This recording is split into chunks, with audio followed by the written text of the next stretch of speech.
This clip is brought to you by SaveWithConrad.com.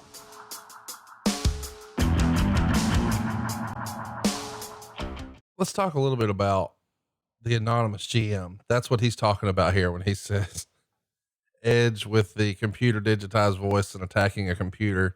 This is the era where there is an anonymous general manager, and it's going to talk in a voice that sounds like half the voice of Short Circuit and maybe half of Kit from Knight Rider. It's a little silly. You know what it sounds like? Not What? to interrupt you. Sound like George Jetson's maid. Yes, there you go. What'd you think of this anonymous GM horseshit? Hated it. It just feels, I don't know. Like, I hate to bag on a writer because I know how hard, I don't know how hard. I can only imagine how hard it is to write hours upon hours of live original programming every week.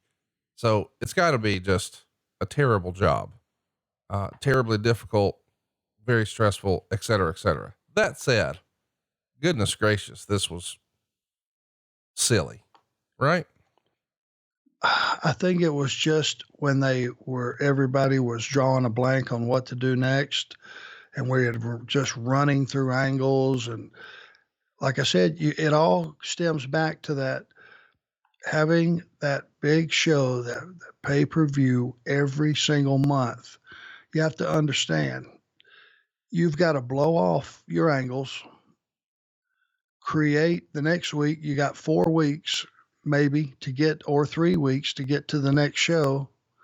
You got to start up a brand new set of angles and circumstances and build it and get it to a point to where people are going to spend $54.99 to get that show, all again in 3 weeks.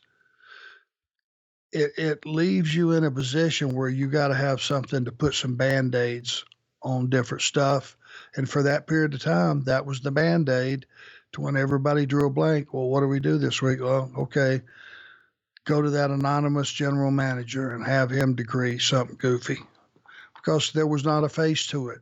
Right. And then not only that, there was never I don't think a plan for that to ever become anyone. So there was no grand scheme of things either. Oh man, such a silly time. Hey, it's Conrad Thompson. Thanks for checking out the podcast here on YouTube. Be sure to hit the subscribe button and the notifications bell so you get a notice anytime we upload some new content. And go save yourself some money right now. If you're in a 30-year loan or you have credit card debt, it's not a matter of if I can save you money. It's a matter of how much. Find out right now for free at SaveWithConrad.com.